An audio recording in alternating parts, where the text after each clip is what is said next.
This week on the show, Xbox is releasing a something. It's all cardio and marathon. And Ruby's water broke. Not like that. Congratulations.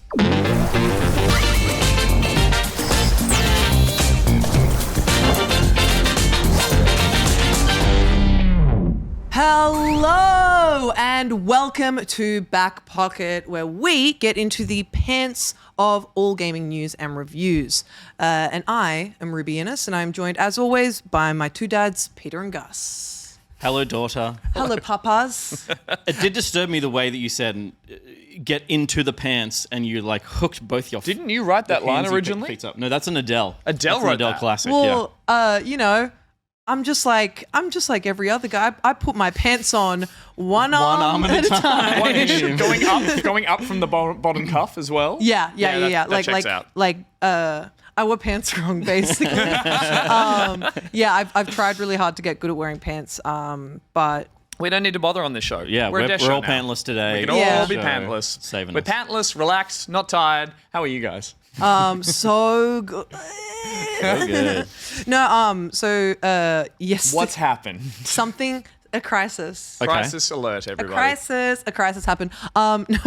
My apartment flooded Okay. yesterday morning Your at fault or someone else's? 5:30 a.m. It was the washing machine's fault. It's like hard to explain how it works, but basically, We know how a washing machine works. Yeah. but Was like it in your apartment or was it like... in our That's, apartment? Ruby, Yeah. that's sexist. Yeah. What? That we don't know how a washing machine Come on, works. mate. Come on. Oh no! I just reinstalled Sorry, mine the it's other not week. because you're men. It's because you're stupid. Yeah, Sorry, okay, I just want that's to okay, clarify. that's It's fair because enough. you're I dumb. get that. Did the hose at the back burst? You can't say hose. No, it was a pipe thing. Yeah, At my age. yeah. But basically, That sucks. It happened. I got to sleep at 3:30 in the morning. Because I was playing Pocopia. Yeah. I was pulling all those Yeah, pipes. I was breaking the washing machine. Yeah. I got deep into the Pocopia mines. We've all been in it, I think, recently. Right? Yeah. And so I ended up going to bed really late.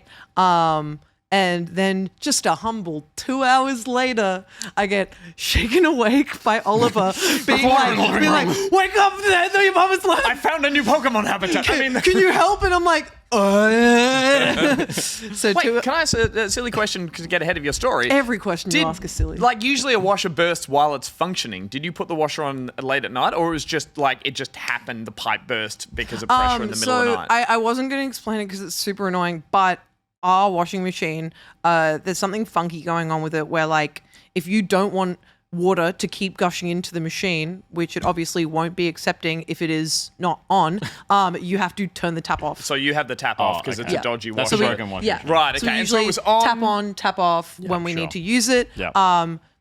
And just this one time, we didn't turn it off. And then it just burst over the night because the pressure built up. Yeah. Are you above people? Are you in an apartment? You consider yourself above people? Well, I was about to say, I would Come consider on. myself I'm quite giving you a equal. serious home help tip. Yes. Yeah, okay. Did it leak not down?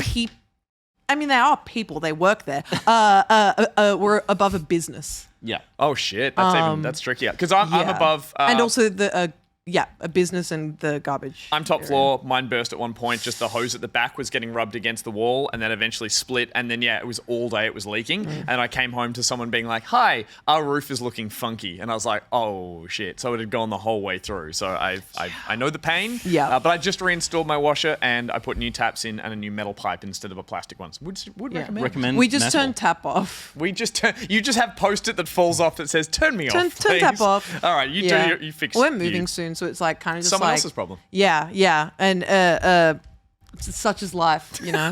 Lol. Yeah. Hey, you know what I say to a bad situation? Lol. Let's move on. Lol. That's my catchphrase. But Let's just how move on. are you guys doing? I'm well. I've been dry. I've been so dry lately. Yeah. Yeah, it's been good. Moisturizer is key. I started moisturizing when I got sunburnt really badly once. And Which you've only started doing recently because you're really embracing that sunshine these days. You used to be very You are sun You safe. used to look like me. But you used to wrap yourself in never a been towel sun-safe. as you went to the beach. I've never really been sun safe. I guess you just burn easily, don't you? Yeah. Peter This is burns Scottish- easily. Scottish blood and skin. Yeah, I've been really dry, but I started moisturizing after a sunburn, and I started putting stuff on my face, and I was like, "This feels nice." It feels nice. How's your Tell you weenus? what, it's great. My weenus, weenuses are in great condition. Mine are terrible. Yeah, I have are really dry. exceptional weenuses. And I don't moisturize my arm; I just moisturize my face. I should, but I love the idea of putting Isn't that still moisturizer so specifically on my elbows. Yeah. For those 'cause just it looks- listening, we're touching each other's elbows, and it's very sensual. And I appreciate Yeah. the action of putting them on your elbows because it feels like you're a mum, my mum, getting things ready for the week. She's like, I'm going to have a busy week. That's what my mum does. Puts Nivea on her elbows. That's beautiful. I love that. It's part of her thing. I saw my family. I went to a folk festival. I went to a 3-day folk music festival with them all, which involved a lot of drinking. I danced like an emu, as requested by the band, and a lot of fun was had. But I'm exhausted, and I don't need to see them for months. I kind of love that a folk festival is the closest that you, Gus Ronald, would ever get to going to a bush doof. Yeah, It's basically like the Gus Ronald equivalent of a bush the best doof. I've done has been at a tiny home with a partner listening to a bush doof in the distance, being like, I hope they turn it off soon. That's as close to what I ever got. I I was can like, smell them from here. I could. I really could. We're going to move on to our news segment. It's time for the backup.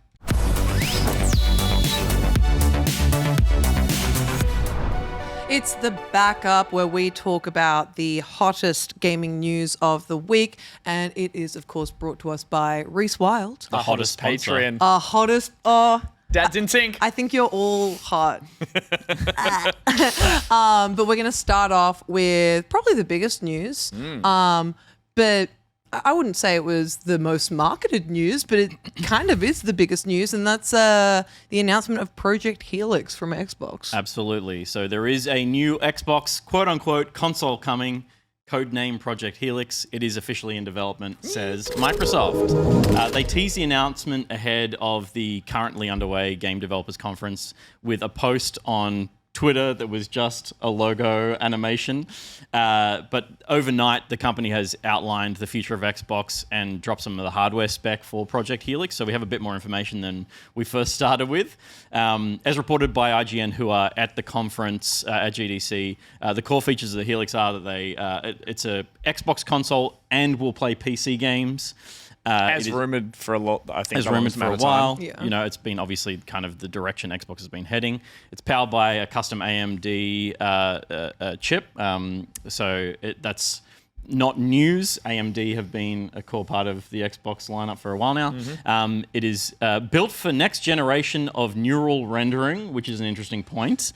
And there's deep texture compression. So, you know, there's not a lot of key points that they brought to the forefront of this keynote, but 25% of it was about neural rendering, which is a machine learning upscale, which is, you know, it's not new tech, but it is being touted as being an important part of this new console. So there's a heavy emphasis on that. And obviously with Asher Sharma coming from the Core AI team, and Microsoft's general obsession with AI, there is obviously some connective tissue there, and some of the concerns about what Asher Sharma, the replacement of Phil Spencer with Asher Sharma, it doesn't lend well to the idea that AI slop isn't going to potentially be, or AI isn't going to be a core fundament of the new Xbox hardware. Yeah. Hey, we're not putting AI slop on your machine. Your machine makes AI slop. It's full of AI Yeah. slop, and that's how we run it. Obviously, Potentially. that's about helping games render. Yeah. And it's been a big part of PC gaming for a while now in terms of NVIDIA have been touting it for 100%. ages, So that yeah. I think as gamers, we've become comfortable with that within reason. So yeah. Yeah. Yeah. Jason Ronald, the person delivering the keynote was Jason Ronald, who's the VP of Next Generation at Xbox.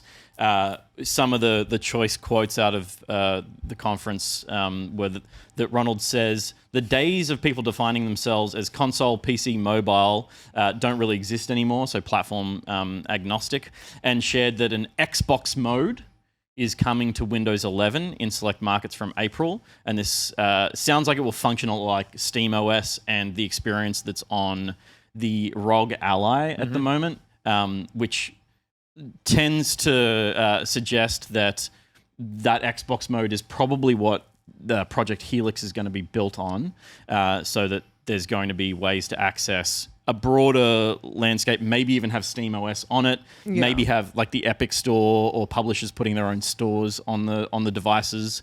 But yeah, it does feel like they're positioning this console, if you can call it that, this PC, this hardware, to directly compete with the Steam PC as opposed to the PlayStation 6. It's funny, isn't it? Because we're definitely at a point where, like, straight out of the gate, I just want to say I'm excited that they are announcing any form of hardware again. I'm still a bit of an Xbox fanboy, and a little part of me, when I even saw that initial statement from Asher Gunsberg. So I was thinking Asher Gunsberg. Asher Sharma. I was kind of excited by it, even though it was very like LinkedIn speak, them saying it's a return to console, it's a return to all of that stuff, because I wasn't so much of a fan of the everything's a console Phil Spencer push of we're just moving entirely to cloud-based. Being in Australia, obviously that's never going to be as good as it is in the rest of the globe. But I also like my identity to a piece of hardware. I'm in the minority, I get that, and I don't know if it's the most marketable thing. But I do see this as Xbox going, okay, we have to be a hybrid. Like, that's what we need to be now. But I do appreciate that they are sticking it to a piece of hardware versus we are now going entirely digital. Whether or not this thing will exist more like the ROG Ally will it be a PC manufacturer that Xbox slaps their label on? I hope it has identity. I want a big glowing green thing on the top of it as well. I want it to be shaped like an X, but that's beside the point. When they say that it's an Xbox console that plays PC games, I feel like it's going to be a PC that plays Xbox games. 100%. Especially since, as they mentioned, this is a part of Xbox working on PCs in general. Yeah. So yes, it's 100% a PC that plays it. And I, you know what? Like, maybe it's just me being conspiracy, but I think that they've said that I think that they didn't say that it's a PC that plays Xbox games because the market for gaming PCs is already so huge that they want to have the spin of like, oh, it's an Xbox console, but it's also a PC. I mean, that's the marketing. I think that's been like the interesting conversation around the Steam PC as well. Is like, oh, this is a PC, kind of a low end PC, but it's like a defined spec that's easier to optimize for. Yeah. I mean, the interesting thing about the Xbox Series when it was coming out was people comparing the architecture to PCs and going like, there's really not as much of a distinction anymore between what a console is and what a PC is. It's just a wrapper, and so the hardware is pretty capable of doing everything a PC is doing. It's just not built for that. And it's a wrapper, hybrids but a big thing for me is the usability, is how well it functions. I love playing with the Steam Deck, but I did even try to install the Xbox front app usability on it. I don't even know what it's called. What do you call it? Just the Xbox interface. And it was a nightmare. Like, it really was difficult to do. And obviously that's due to the Xbox's software, but just having the Xbox store and my PC library is a one-up from a Steam machine for me. If I can have those things, I would prioritize this over a Steam machine. Like, it's a small advantage, but having that usability, and if I can switch over to Steam just as easily versus having to back-end install, other profiles onto my Steam machine, I would buy this. Like, totally. It's a small edge, but it's an edge in a market that's going to blow up soon, I reckon. I do wonder how much Copilot, which is Microsoft's AI, will be a part of the software, and how easy it will be to turn it off. I reckon it won't be there at the start, but it'll be like every Windows product. It'll just keep sneaking in. It'll just keep bugging you, and it'll slowly work its way in. Maybe. Yeah. Obviously, Windows 12 has been announced as well, and it is a Cortana fest. Yeah. So it's AI is at the founding principle of what Windows 12 is going to be. I'm sure that's going to align with what this console is. Obviously, we're not fans of that. But I was not expecting Xbox to have new hardware, to be honest. They're at the bottom of the sales in terms of competing against the other two big players. And for them to step back into this market does feel like Ash has come in, or that they've needed a bit of a change to say, we are going to try and at least compete here. And also, not to mention, their approach at the moment feels genuinely very classic gaming in the sense that they're releasing a desktop console, you could say, and a handheld, which is what a lot of the oldies used to do. And funnily enough, what Xbox has never done. So you could say that they're actually really late to something that You're talking about Nintendo like ROG Ally being something Yeah. that continues. Yeah, For right. sure. Yeah, they're kind Also- of doing what PlayStation and Nintendo used to do really, really well. Yeah. But it's hard to say if they're going to kill it. For sure. I mean, I don't know that they are positioning this to compete against PlayStation. Like, I think that they're internally very aware of sales of every Xbox console going down generation to generation since the 360, and if they sell 10 million of these things, I think that'll be considered a win for them, which is tiny numbers next to the PlayStation. Right? But you think it's a sidestep more against the Steam machine? I think it is Yeah. I think it is a reimagining of what Xbox could be to survive as an important part of what Microsoft Yeah, do. the most interesting thing to me is how much is it going to cost? Is it going to be in the realm of gaming PCs, Yeah. or is it going to be in the realm of consoles? The ROG wasn't cheap, was it? Like, it actually turned out to be surprisingly expensive for what it was compared to the Steam Deck, which had been established. So yeah, you're right to flag that as something that. I don't think it's not significantly more expensive than the Steam Deck. No, I just think people thought it might be pushed more for the more average consumer rather than the hardcore gamer. But yeah, price is a big thing into it. Again, we're at that phase where it's like Project Natal or whatever. It's like we're still so far ahead in terms of the runway that this thing can still change a little bit. And what that final product, is it going to be a black box that sits under a TV? Is it going to be something, I don't know. I like to be imaginative and think, are they redesigning something to a degree here?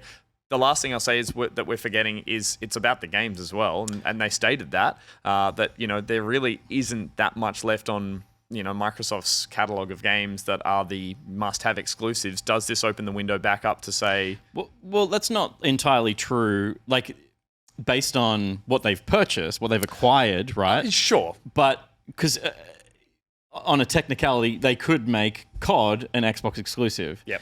But it seems to be that they're going in the direction which they have been going, which I appreciate and I think is good for the industry in killing the idea of exclusives. I don't think that is the plan going ahead. I think, Halo is coming to PlayStation this year. And it will forever be that Microsoft know they can make more money by having their software on more hardware. And why limit themselves to a device that isn't selling as well as its competitors? Make it sell something that is like more generally approachable to purchase, but also if you're going to be making your money through software sales anyway, it's pretty rare that they've ever made money selling hardware.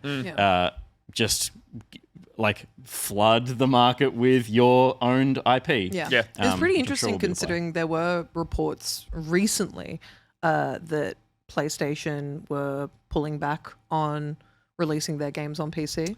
Yeah. They're stepping away from, doing the... So while Xbox is going full speed ahead of like exclusivity, Everything everywhere. I barely know her. PlayStation's like, I do know her. We don't know that for sure, though. Like, we don't know that they might be stepping back into the realm of exclusives, but they're just making a piece of hardware that does also play your Steam library and other games as well. Like, I don't know. Maybe that's a device that will sell well enough that they can slowly creep back into the world of, if we're going to up the sales of this, being like, you've got a Steam machine and you can only play the next Forza or something on it, or the next Halo. I don't know. I would be very surprised. I do not think that is a smart move, and I don't think that is in line with what they have been, the direction they've been going. I just like seeing them 180 everything at the moment. It's been kind of exciting. Xbox 180. They haven't thought of that. Now that one we can That'd trademark. sell. Now that's clever. That's some clever stuff. That is some clever stuff. So the prototypes are going to be in the hands of devs from next year. Okay. Which suggests that maybe by the end of the year we'll see, like, it might be Christmas, a holiday release next year, but it's probably late 2027, 2028 that we'll be getting our hands on something. Yeah. I'll ask my uncle / second cousin, whose name is Jason Ronald. Hey, nice. Oh, that's crazy. Yeah, it's quite weird. Yeah. All right. Moving on Yeah. from Microsoft to Nintendo, because Nintendo are taking Trump to court, baby. Yeah, Yep. about time. Red versus orange. Red versus orange, God. Nintendo have announced, or Nintendo of America suing the US government over Trump's tariffs.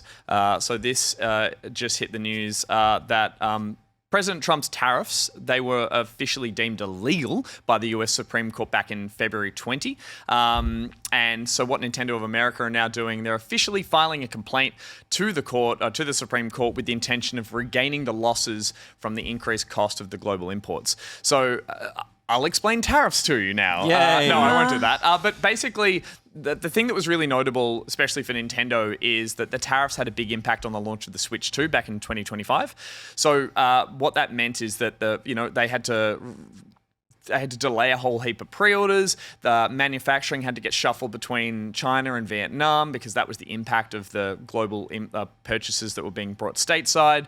And so the console itself during that period didn't actually increase in price due to the tariffs, but Nintendo did raise the price of accessories and third-party stuff because they needed to cover the costs that they were incurring. At that point, I think it was a 10% tariff. That has since gone up to 15. Trump is still pushing on with them while this is still in flux, and I think it's gone up to 20% at the moment. So this has been hitting the consumer in the States because Nintendo obviously have to factor it in. But obviously the company are probably making less money than they were hoping due to all of this having an impact on it. And so other companies as well, along with Nintendo, are also getting on board with this. Basically, they are all trying to put forward that they have made losses. They have taken losses due to these tariffs, and Trump illegally set forward what is known as the International Economic Powers Act of 1977, just to be specific. But basically, that's been what he's been pushing forward. And through that, the US government has collected roughly $200 billion. That's coming from the money that consumers are paying on the product that's gone up in price. So let's not dive too much into the tariff side of things because it's already confusing enough because it's confused a whole nation into voting for an idiot. But essentially what this means is Nintendo is starting the probably very slow process of trying to claim back some of that money. It's hopefully going to lead to them reclaiming some of that. Whether or not that money lands back in the pockets of the consumers, I highly doubt it. I think this is just them just trying to... It's pretty unlikely that anyone who wins any of these court cases is going to have that reflected back on the consumer through a refund agreement that's going to cost the company as much as they make by suing the government. Nintendo famously let their prices creep up over the generations, but they never go back the other way. They never backslide, so I don't think that's going to really be happening either. What basically what they've said, or Nintendo's lawyers have said, is in that document. You can go read the complaint online in full, but essentially they are asking, or they are requesting that all tariffs under the IEEPA duties that have to be refunded, plus the interest as well. So all those losses plus interest. And again, we've got companies like Costco and other big US companies all doing a similar thing. I'm just glad Trump's something has been found illegal in his actions, whether or not which is weird because I wouldn't say it's the worst thing he's ever done. No, and I don't even know if anything's going to happen because of it, because of how slow the courts move. But and Trump has like 100 court cases going at a time. That's how he hides. But this was deemed illegal by the US federal court? The federal court. Oh, Supreme Court, sorry. Supreme Court. I was going to say state, but that's our big one, the Supreme Court. And it's interesting that the gaming industry is big enough. It's not interesting. It's been big enough for a while, but the impacts of that have kind of trickled down to our gaming community as well. We're now having these sorts of conversations where back in the day probably wouldn't have been such a crossover, right? I think the big hit with Nintendo was the timing. It was like bang on the Switch 2 launch was when these tariffs started rolling out. And again, that impacts the fact that I think China is the bigger manufacturer for Nintendo, but then they moved a lot of those units, or there were units being made in Vietnam as well. And I think I don't know the specifics of that, but I think it turned into an absolute clusterfuck of like moving who was being charged the higher tariff, so therefore they were trying to change more of their manufacturing there. Forgetting, of course, the idea that Trump's doing this to bring manufacturing back to the US, which is absolutely ridiculous in the sense of big tech that's been made for years overseas. The same thing about the iPhone. That was the idea. It's like, let's make an iPhone in the States. And I think someone projected the costs for like, this thing would cost like $6,000 to make in the States. The maybe more. Matt Johnson, Nirvana, the band, the show. The guy from that. His film, his biopic Blackberry, kind of really cleverly, through that went over kind of just how expensive it is for tech to be built in-house. Yeah. And how a lot of companies are pushing their stuff. Look, I to think people that, overseas, let's 'cause not it's get just- too deep into the politics, but I think the idea was that was meant to be the drive behind the tariffs, where realistically it was just making more money for the government because that's the thing he's They after. got to buy missiles. Yeah. Yeah. He's a grubby, Send them to their friends. he's a grubby warrior fella who wants the coins, but now he wants the Nintendo coins. Yeah. So we'll see how that pans out over the course of months and months and months of drawn-out litigation, I'm sure. But You don't feel sorry for Nintendo for the costs that yeah, were but incurred because I they hate did Chomp pass so them on, much but- that I'm like, go get him, Nintendo. Yeah, totally. I don't Yeah. feel bad for any company, but I do laugh at the US government. There we go. Round us out, Ruby. Moving on to our last story for today. Australia will be requiring age verification, probably heard that one before, to play online games rated R18. That's a new one. So the Australian government will soon implement age assurance checks for online video games with a local classification of R18. That rating was brought in 2011, so we could have those naughtier games come through onto our lands. And since then, quite a few games have been classified as R18 in order to be released here, but there aren't actually that many online games, or at least big online games that have the rating. But most notably, Grand Theft Auto Online, Sure. Mortal Kombat 1, Back for Blood, Dead Island 2, and the Texas Chainsaw Massacre will fall under these new rules. It'll probably come in the ID check sort of thing, Yep. much like other companies are having to do. That being said, all other video games are exempt. All other online games are exempt. It's just the ones that have that R18 rating. And of course, that comes after wider regulations aimed at restricting minors from accessing adult content. Yeah. Yeah. I guess it's GTA is such a big one. You're right, that like is a play space that so many people have been in for so long. That is a very it's the game you put up on a pedestal for games kids shouldn't be playing. Yeah. And so I'm sure there's a huge audience for that. And again, these checks are being seen to kind of like, you know, checks and balances on those audiences. They're already there. I still, like we had this discussion about Discord and stuff, I still don't quite understand how they can really enforce these in a way that works. I still think it's one of those things that sounds good in theory until it falls apart in practice. Yeah. It's really hard to police the internet. It's Well, such some sites are good at doing it more recently. Looks to camera. Moving on. Well, the Australian E-Safety Commissioner did kind of come out with a statement around it being like, we don't allow children to walk into bars or bottle shops, adult stores or casinos. When it comes to online spaces where they are spending a lot of their time, there are no such safeguards. That changes for Australian kids with these codes, which simply bring those same common sense protections we all grew up with to the online world of today. Can't relate. What if- Because I looked old for my age. Oh my God. And was able to get away with plenty. In What those if in stores. GTA every time you walked into a bottle shop, a casino, or that you had to show your ID as an avatar? I don't disagree with the sentiment. No, of course not. Like, there's an R18 plus rating for a reason. Yeah. I do not think kids should be playing GTA Online because it's content that they shouldn't be playing, but also I think that the microtransactions in games like that are exploitative of people who aren't 18 and they're probably using not their credit card to be buying skins and whatever. That's a boomer take. There's no skins in GTA. But, there's no skins. But I really think that like we need to be working out how to make online spaces safer. Totally. Anonymity has been part of the beauty of the evolution of what the internet is, but also that evolution has obviously led to horrible things happening on the internet as well. And if there can be safeguards against that, that's great. The thing that I hate is that these are all private companies that are taking our information. That's a hurdle we'll never get across. We seem to just have to learn to exist in that is the world that we live in. Yeah. Google knows more about me than I know about me. Yeah. Well, I think that's been the really interesting thing to see how generally these e-safety regulations have been put into place in different areas. Because in the EU, for example, the way that they're doing it is via government systems that check your ID. It is software that is being made by and delivered by the government.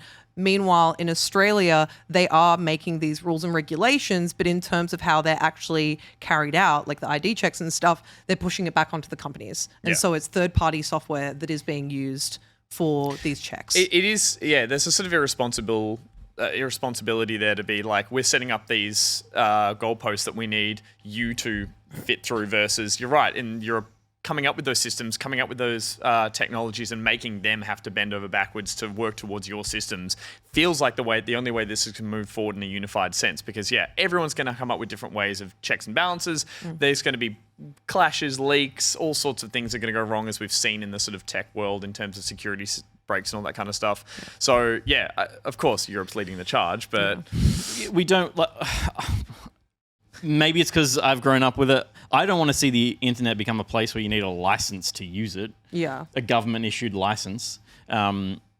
Maybe that's where it's going. Maybe I'm okay with that now because I'm of the age that I can have one. You could have one. So I guess, that's the age-old thing. Where it's like, here we all are as people who would be happily exempt with all this stuff. But, yeah. And obviously the Australian government isn't immune to data leaks. Yep. Medicare. If anything, the Australian government probably completely drops the ball and the on disability scheme, like the amount of like user data that was robocall stuff. Yeah. All the robocall. It's like it's going to happen. Whether it is private companies being contracted to write this software, the security software for the back end of the Australian government as well. Yeah. There's going to be leaks. That is the nature of the internet, and we're being asked to give our personal information to a place that is not secure and never will be 100% secure. Yeah. And I understand that that is an issue for many people. But I do think that we need to not police the internet, but have some safeguards in place for younger people on the internet. Yeah, and this is going to sound like a kind of crazy metaphor, but like it kind of feels like putting a Band-Aid on a scar when there's a gunshot right next to it, in the sense that like there is already the R18 classification that already exists for those games, and yet the vast majority of kids that they're probably looking to protect with these new rules are not playing those online R18 games. They're playing online PG-rated games, a la Roblox, and like VR chat, or like all these online games that they're kind of like making community and like. But you're right. That splits the discussion into the content that is there by the developers' design and the content that is there through online interactions, which is arguably probably more damaging due to the nature of people. So you're right, that already starts to confuse the people and the systems that are meant to be in place there of what needs to be rated and how do you gate people from those. To your point before though, Pete, I do agree with you. It's like Australia has never been really on the forefront of some of that technology, and again why I think sort of championing what's probably happening in Europe. It is always going to be evolving. It is always going to be, every time there's a security measure, someone will break it, and it just has to keep bandaging itself up. But it would be nice to see something that is being pushed ahead confidently enough, strong enough that everyone has to abide by. And then while that's happening, they can be making 2.0 and 3.0 and like letting the hackers and the people who are going to leak all this stuff play catch up. But it always feels like it's the other way around, which is, I'm being optimistic. It's just not, that's just not reality. How the world works. That's just not reality. We're in the age of digital scams and hackings and whatnot, and personal information being leaked. It's just like at an all-time high, and it seems like technology keeps being released that makes it easier and easier to do that, which is so cool. So yeah, I doubt that there's ever in the state of the world right now going to be a way that any government is going to do this right. I don't personally see what the point is of this. When we've talked so long and they're like, I don't know what the point of any of this is. I just think that their priorities are in the wrong place. Honestly. I just enjoy that we're continuing an ongoing discussion about R18 in video games. It's transformed into an ongoing discussion that never will end. As mentioned, these came in 2011. Yeah, and that's R18, right? And that's uniform across media that we as consumers can go and see or experience. But the social media age gate is 16, so there's a disparity there as well. You can't just go like, oh, we'll just make all R18 games R16 plus. Yep. And then there's a uniformity to where it gets applied, and you can't use an online service without being 16. It's like there's a lot of mess. I sympathize with the next generations. They're going to have to wade through that mess to get any of the content that we got pretty much easily. Yeah, and we carte turned out blanche. fine. So Who is this 4chan anyway? So that's the news of this week, and now it's time to talk about the games that we've played this week and what we've all been playing. All been playing, where we talk about what we've all been playing, and it's sponsored by the ever so lovely Nigrotex. And I'm going to kick us off. Ooh. Kick with away. the newest one, the newest game, and that is the early access release of Slay the Spire 2 by Megacrit.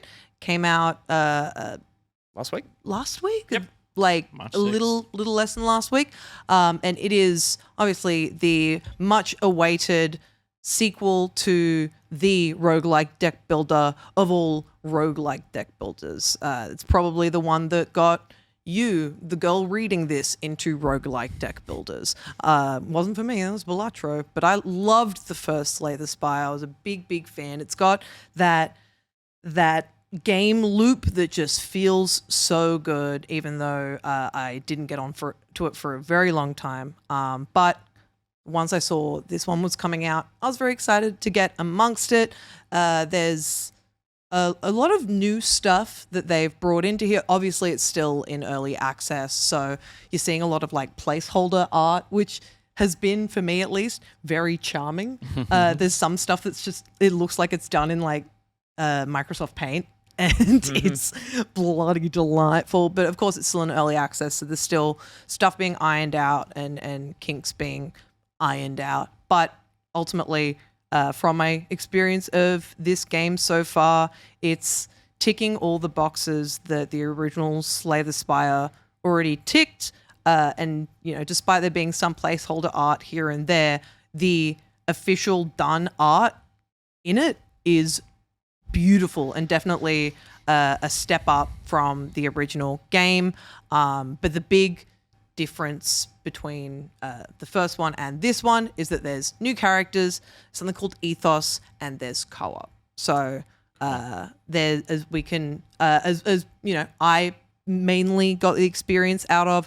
I played co-op with two of my friends. Weird saying friends, my boyfriend and my friend. Sure. But we were playing co-op, all having to choose different characters, and it feels fantastic. It has been done really, really well. How? In the sense, sorry. No, how do you play co-op in this? Is it just Everyone just turns has a moved character. around? It's turn-based in the sense of you guys versus the enemy, but your turn is all shared in the sense that like anybody can go at any point. Oh, that's weird. So it's Yeah. not like a roll for initiative. No. And interesting. How does No, that not so get you out are of control? all attacking at the same time. Okay. Which makes getting on voice chat, from what I experienced at least, I don't think there's native voice chat in the game. So, you know, we were just on Discord. Strategizing is key because there's a lot of cards in which they directly affect what other people are doing. For example, Oliver had a card called Knockback that triples the attack of your allies.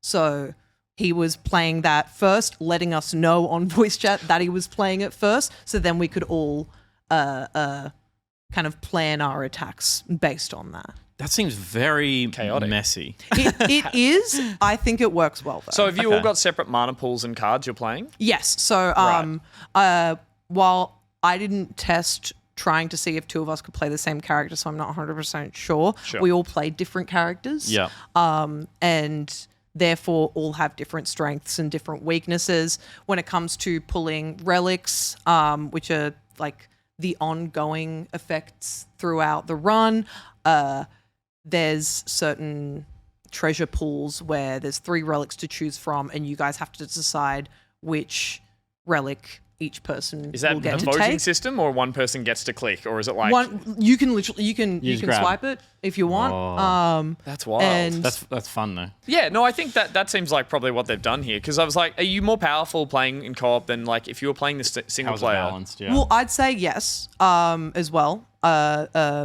From experience of I played in a group and then I also played on my own, trying some of the new characters. Similar system to the first game where you're unlocking new characters over time and over playing the game more. Those unlocks are called ethos, and they're like these lore drops on a timeline. And the timeline seems to be like the timeline of the game's events. Cool. And as you unlock these lore drops, basically, you also unlock new cards, new relics, and new characters to play as. Got it. Yeah. My favorite new character to play as, before I mention it, I will say one of the new characters is the Regent, which I'm fairly certain was a boss character in the first game. Oh, that's cool. And they're now giving you the opportunity to play as that character. I thought it was pretty cool. I couldn't get around it, and I enjoyed much more playing the Necrobinder. Whoop, whoop, whoop, whoop, whoop, whoop, whoop. The Necrobinder is basically a necromancer character, and she slays the Spire. There it is. But also she's got a buddy character called Aussies, and it's like a hand, and it's basically your dog. Can you combine the cards? Is that what the binding is? Or is it? No, I'm interested in you're how they're- binded. So you're binded to your pet character, basically. How different do the characters play? Because obviously you're getting the run base of it is like you don't know what cards you're going to get dealt to play. Yeah, the original 3 characters are definitely, they play quite similarly to the first game. Yep. So you do see that stark difference with the new characters when playing. There is What's an example of that though? Of how it plays differently? I just mean like sorry. So with each, are you asking basically like how differently do the characters play to one another? Yeah. Yeah, definitely. So for example, the Ironclad is has more HP and is big on strength, basically the tank. Got it, yeah. While a character like It's okay. Top that of you my- don't remember the names. tip of my tongue, but there's like almost like a rogue character. Yeah. Their big thing is poison and lots of little attacks and using stealth and whatnot to get stuff done. But Basically, does the tank have an aggro kind of card? Like that would appear as a card and they can be like, attack me? from what I've played, no. Okay. But when it comes to the cards that everybody else had, like I had a colorless card, for example, that made it so I could copy the block or like the shield of somebody else, for example. Yeah, okay. And right. there are cards you can get where you can give shield to other people. Like there's definitely a series of your cards that are for your character, and then also cards that directly feed into the multiplayer aspect. of the game okay, as right. well. Interesting. It's wild that I didn't realize the co-op thing was such a big push of this. I never played Slay the Spire 1. I was kind of keen to get into the... I think I tried it, and I was like, this one will be more polished. I just want to play co-op because I just love the idea of all the cursors are on the screen at the same time. Like, there's something manic but also fun where it's like you can see everyone's, like, what they're thinking, what they're doing, and being like, everyone, no, stop! And, like, I think I would have a breakdown, but it kind of looks fun in that sense. It gets for even sure. more manic in that sense because you can now also draw on the map. Oh, God. Yeah. Sneaky peens. Oh yeah. Yeah. Oh yeah. That's cool. It's really That's fun. video It's really games. cute. Yeah, and the first one took 18 forever plus. to. The first one took forever to be full release too, I believe. It was a long early. I think that's how they like to make that game because it just has I so feel like much it was in early tweaking. access until yesterday. And then they until were March like- 5th, and they were like, that's now out, but also Slay the Spire 2 But is in early that access. just speaks to them tweaking it and balancing it and stuff. And which getting looks, it just right. yeah. But at it's- the moment, it looks like get in now while it's chaotic and messy. Yeah. it was great. I'm really enjoying Yeah, it. cool. Another very very new game. Pete, Marathon. Marathon, I believe, same day, March 6th. Marathon is Bungie's new shooter. Bungie, to me, are the greatest developers of shooter ever. shooters ever. They Damn. brought Halo, brought FPS to consoles in a way that made it viable. Destiny dominated the looter shooter genre for about a decade, and now they've entered the extraction shooter space with Marathon. Old people like me will remember that Marathon exists as a video game. It's an early Bungie shooter from the 90s. It was terrible. On the Mac. It obviously was an early shooter and has its problems because of that, but what they've brought from that is a really strongly established lore, and Bungie heads love Bungie lore. You are on Tau Ceti. It was a population of humanity on another planet, Tau Ceti 4. The Marathon ship is what delivered the people to Tau Ceti. And there are factions now that are sending runners into the decrepit remains of Tau Ceti 4's communities to salvage valuables from the surface. The way that happens is that they're in orbit or somewhere, I don't know the lore very well, but what's happening is your character is linking to what is called a shell. There's a neural link to a shell that gets dropped onto Tau Ceti. You've got 15 minutes to control that shell to collect as much salvage as you can, and then you have to extract from points that appear on the map. For those who are familiar with extraction shooters will know how that works. So you enter each run with a contract from the various factions, which gives you kind of like a purpose for each run. Everyone, you go in with a squad of 3, you've all got your own contracts, you can share contracts, you can share progressing contracts, but it gives you places to visit when you drop into these quite small maps on Tau Ceti. Each map as well has, while it's got the contract objectives, it also has its own kind of puzzles built into each map. So you can find keys and unlock doors, and those generally are reasonably complicated in the way that, not to a Destiny 2 raid level, but they're complicated enough that you need to understand how they work to go and do them efficiently. And so you can get access to the best loot by doing these little puzzles. The shells themselves act as the classes. So each has unique abilities, and running with a balanced squad, particularly a triage. At the moment, triage is the healing unit, makes runs a lot easier because you can totally get screwed. And by dying on a run, you lose everything that you carried in with you. Sure. One of the shells is called the Rook, and that's a way for them to kind of counter that feeling that extraction shooters have of the hopelessness of losing all your gear. The Rook goes in basically for free, and you can take out whatever you find. The Rook is also interesting because in a 15-minute map, the Rook enters into a map that's already in progress halfway through. Oh, okay. So that some teams have already extracted.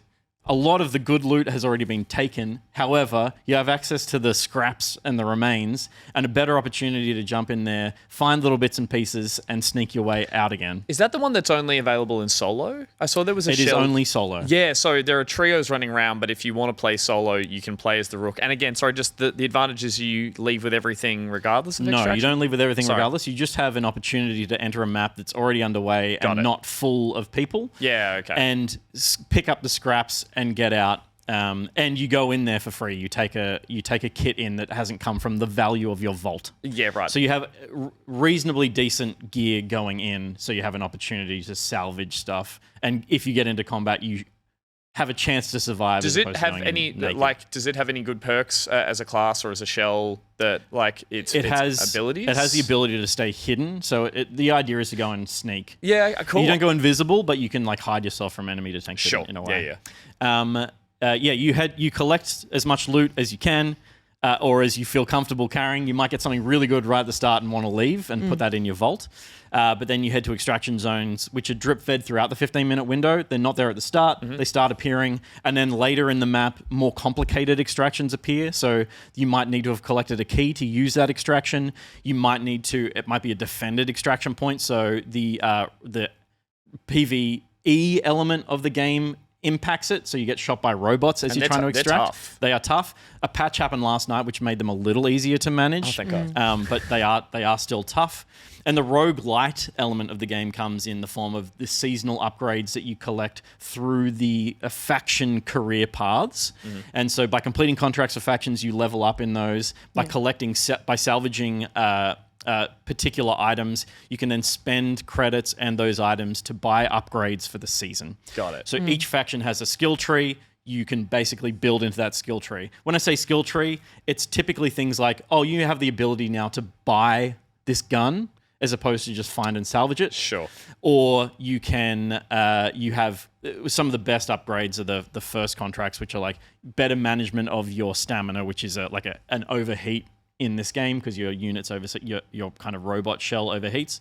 Managing your stamina better, that actually makes you a more effective runner and better in combat against other players. Sure. So those things are kind of important to upgrade. There is a sense of roguelite. There is a sense of progress that comes from those faction upgrades. How are you finding the moment-to-moment gameplay, like as a shooter, the controls and Love it. Love it. Wow. It feels amazing. I'm playing on PC. I can't imagine I would enjoy playing it as much on a console. It feels more Destiny than Halo. Yeah. Though plenty of people play Destiny on consoles. But it has a really nice gunplay feel. Getting used to all the guns is cool, interesting. Kraken shields, a lot of the Destiny, a lot of the Bungie DNA of the right equipment for the right time, and with the right squad mates as well. Yeah, interesting. Yeah. It's funny because I've played this on and off through the alpha and a little bit since release, and I find it more COD than Destiny, like in the sense of it feels far more frenetic and frantic, and that is great. I just can't keep up with it anymore, and I think a big part of that for me, and this is a very subjective thing, is how much is going on both in the moment-to-moment shooting, but also as you saw in the HUD and everything in that game, like, which is, I think, a selling point of this game is how much information there is, how much information you need to pass, how much lore you need to learn, how much gear you need to, and extraction shooters are about learning the systems and starting. It's just they have a steep learning curve, and I found this. People who saw me play it with Barjo, like, we got absolutely smashed, and it wasn't unenjoyable, but I definitely was like, I like to be eased into these, and I found it was a very abrupt. I think they were relying on people coming into this either through playing the early access stuff. So I appreciate it. I love everything about it visually and tonally and in the themes, but I struggled more than I thought I would, and I'm not sure if I'm going to keep going as strongly as you are enjoying it. Yeah. I'm pretty committed to playing deep into this. Okay. There are only 2 maps in the service land. There's 3 maps now. There's going to be a 4th one when the marathon ship arrives. I think. Ooh. I don't know how any of this works, but or when you can access it, whatever the hell. But learning the maps, learning how the puzzles in the maps is kind of the interesting part. I'm assuming that seasonally that stuff will change, but in terms of like the freneticness of the gameplay, like it feels to me like high-end Destiny content, like raid level content, right? Yeah. Where it's like it's really stressful, and that's fun for me. It's fun for the people that I'm playing with. It is definitely not a shooter for everyone, but that's okay, and I hope that Bungie have enough of an audience here for this to run for an extended period of time. I think I'm just at the age where the aesthetic of information overload as their design aesthetic, like glitch information coming at you everywhere is just stimulus overload. That plus getting shot at, I'm like, I don't think my heart can take that anymore. Still a very good game. Yeah, there you Want go. to round us out? Yeah, sure. With a game that wasn't as frenetic and my heart could take it. And I very much enjoyed it. I checked out the demo for Vampire Crawlers. Oh, yeah. So this has been talked about a bit recently. It's kind of the latest hotness, but Vampire Crawlers is being coined as a turbo wildcard crawler. So some similarities here to Slay the Spire to Ruby, but it's a dungeon crawler roguelike in the style of the very popular Game of the Year award-winning Vampire Survivors from 2021. It's taken that aesthetic and applied it to this style of dungeon crawler game. The way it works, you move through a procedurally generated gridded dungeon, and then you'll encounter these sort of static enemy groups or mobs, and they'll be blocking your path, so you then have to engage them in combat. And that requires you playing the cards that have a different mana cost and different abilities, either attacks or buffs, that kind of stuff. And the little spin or the little technique here is that if you play your cards in an ascending order of mana cost, so a 0, then a 1, and then a 2, each will have a subsequent buff along with it. And that it's not as straightforward as it sounds of just play low number to high number, but occasionally you realize your 0 can lead to a 1 that can then lead back to your 0 that has the buff again. There's like these games are built on building systems on top of each other to become overly complicated, but ideally you're having an amazing run with some really great buffs or some really great builds. Yeah, it's turn-based, so you'll play your cards and the enemies will then attack you based on how they're kind of stacked in these rows, and they will get bigger and bigger and more as you play on. And then you'll gain the gems that you saw from Vampire Survivors. There's coins, modifiers, perks. I won't go into the details because, there's a lot of systems that you will learn throughout the run, but you can add those to certain cards and you can build up these runs. And again, the goal is to get that RNG synergy of a perfect run. We're talking Ball X Pit, Balatro, Clover Pit, all those ones. All these recent games that are like all the pits, but even Mega Bonk stuff. Like, it's just trying to get these crazy builds as you slowly unlock more and more of the attacks and the abilities, stuff like that. The other element is that you do have the crawlers that come with you, like heroes that run with you through each dungeon run or crawl, which is kind of like the unlockable heroes or the characters you played as in Vampire Survivors. They're voice acted here, and I do appreciate that they've got a little bit of retro crunch to the voices as well. funny. So it does sound like an old game, both in the aesthetic but in how it sounds. And again, the sound design in these, particularly from Vampire Survivors as well, the music rocks, but also every sound effect giving you a little bleep, bloop, blink, pokey machine style is very, very satisfying. It feels like Punkle, one with Vampire Survivors and now with Vampire Crawlers, is perfecting the number go up, brain go brr vibe. Well, it's funny because, Vampire Survivors was a little bit brainless. It was using part of your brain, which was just basically staying out of trouble, and everything else was taken if you weren't drooling by the end of a run, you weren't playing it right. Well, that was it. It would slowly take over more of your brain, but almost in like a hypnotic way. Yeah. Here, there is a little more grey matter being used, but not a lot. It isn't a smart game. I've seen a little bit of it come up in the footage, but the grid that you're navigating in an old school dungeon kind of way, it's like arrow keys. It's like you turn yourself 90 degrees and you walk forward. Yep. How much of the map are you aware of? Are you like strategizing a path through to the end of it? From what I can tell, and I've done maybe like 6 or 7 runs of this, it appears that the dungeon itself is gridded or mapped out from you at the very beginning. Yeah. So you will have a little map down in the bottom corner next to those arrows keys that show you everything and everywhere. Well, they show you where you unlock the ability to see treasure. Okay. Yes. After a few runs. But you will basically have a little map down there that shows you where the boss is, shows you where the enemies are, and it's kind of a question of, because these are runs, you are ultimately probably going to fail once you take too many hits because health is harder to come by than power. Yeah. So it's a question of, can you just juggle that? And so you can choose to engage with as many enemies as you want on that run before you hit the boss, but that will potentially lead to health boons or maybe better powers. So you don't want to disregard them entirely and just pick the path of least resistance. You do realize you want to like risk and reward in it. How do you get the power-ups? Are you picking them up after you kill enemies? They're like the cards. classic. So in Vampire Survivors, the gems would fill the bar at the top, and then you would get 3 cards to pick from. Slay the Spire, Vampire Survivors. These cards pop up in front of you. You can choose more weapons, but and it's now in your deck. It goes So in it your would deck. appear It gets drawn. randomly. It has a mana So cost. rather than being a weapon that you're using constantly a la Vampire Survivors, you attain it as a card. Yep. But It you can becomes part of- favor certain weapons and be like, I want 6 of the Bible cards because I really like that attack works well. And if I synergize that with something that means I fire more projectiles. And you can evolve them. And That's what the such. gems are for and stuff. Yeah. So there's complexity there, and again, I imagine, like Vampire Survivors, the goal here is to start slow and then eventually become quite overwhelming. The nice thing here is that it is at your own pace. I think this, more so than Vampire Survivors, when it eventually and inevitably moves to handheld, will be perfect. Not just because there are big buttons at the bottom, but it just seems like a game you can sort of look away from for a moment and come back to, and have these runs versus I really found Vampire Survivors with thumbstick controls on a touchscreen almost impossible to play. So God, It's it feels beautiful good. too. It Yeah. feels so good to play. It's this vibe of these era of let's make pixels really just blown up and gritty and sharp and fun, and it just that aesthetic, the vampire genre now, I love Yeah. that these guys are going, let's find, as you said, a genre and slap our name on it and make it really popular, because this is very popular and will be coming out to be announced later in the year. And I will say, game feel wise, just really quick, throwing yourself at a destructible or a chest in order to open it, awesome. That's how you do things in the office in general. Yeah. Please It's stop so that. sick. So I played Slay the Spire 2 in early access. You Marathon. played Marathon, and you played Vampire Crawlers. Demo. Weird name, but cool game. Exactly. That's what we've been playing. But let's take a look at a couple of the games coming out next week. First off, we've got 1348 Ex Voto.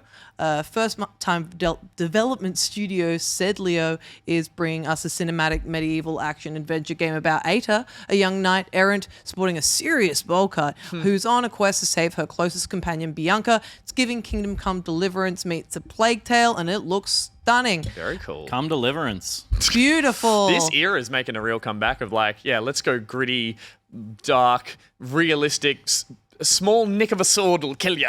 Yeah. Medieval. And bowl cuts are back in a big way. Totally. Another game we've got coming next week is Funny Racoon game from developer Crayon. Solid developed Funny Racoon game is exactly what you think it is. A funny game about a chaotic raccoon. It describes itself as a 3D platformer collectathon about a raccoon that has just acquired a new home, a dumpster. The visuals look bonkers, and how can you say no to a game about a raccoon?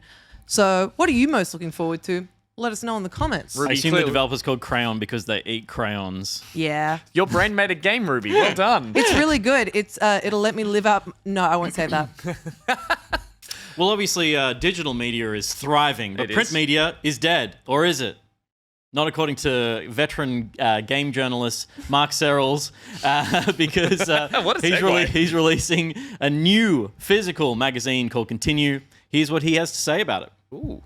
Well, Continue is a brand new crowdfunded games magazine. Beautifully printed art, really high-end, like long-form journalism. But a key part of this is I also want to provide space for new writers to do their best work too, and to bring new journalists in, new voices, new perspectives. And we also want amazing established writers. Like we've got Dan Golden writing for the mag, we've got Alana Pierce writing for the mag, Jenny Maxwell, these really established voices that we don't read so often now because there's nowhere for them to put their big ideas. We want to create a canvas for those people too. Media in general, like online media, is kind of a bit broken. The models are broken. And I think given the way that AI is infiltrating content, you just don't know whether something's real or not. We want to connect with people, make an actual genuine connection through a magazine, not writing for the algorithm, not writing for clicks, not needing to worry about if Google Discover is going to pick this story up. I think that's missing from online media now, that authenticity. You can watch that whole interview on our TikTok right now. And the Kickstarter is still running. They have achieved their goal in a handful of hours. Nice. But there's a bunch of stretch goals still on the cards. And if you go, you can get yourself a lovely copy of the magazine when it launches. The cover art alone. Mwah. So good. That's a nice. coffee table keeper. It sure is. I remember Mark hitting me up and being like, would you be interested in drawing some funny little guys? Didn't ask me that. It's because it's not your bag. I have a lot of bags. though. Weird little guys, my bag. That is your bag. Speaking of, let's Speaking of have a weird look. little guys. Yeah. We've got a comment from Hannah Murray 4270 on our Pocket League video on YouTube saying Ruby inevitably brings out the game equivalent of Weird Little Guys as her picks. It's an absolute joy and delight to behold. It's kind of my bag. Do you remember though? This is from our Pocket League pick. It's our Fantasy League draft. You can go look at the YouTube video of that now to see which games we picked that we think are going to get the best scores. Do you remember any of your Weird Little Guy picks? Give me one. Tomodachi Life, living the dream. It's probably that's the Weird weirdest Little of the Guys. latest one. Definitely Weird Little remember that Guys. one Yeah. out of Straight all of them. 70% open critic, I reckon. Nothing's going to do, but yeah. 100% game of all time. It'll be all right. Thank you for watching and for listening. If you enjoyed the show, please hit the like button. It helps more people find our show. Be sure to subscribe if you want to see more of our content, and you can find us at Backpocket Vids on all social platforms. Those ones are full of fun clips and extra bits and pieces to keep you in the loop with Backpocket. You can also join our Discord to enter the ranks of the Pocketeers. And speaking of the Pocketeers, we couldn't do this show without our generous patrons, so a big thank you to everyone that everyone that supports what we do here. I love you so much, I'm getting violent. But until next week, that's our show. Thank you so much for joining us. Thank you, team. Thank you, Ruby. Oh, my pleasure. Let's back it out. Bye.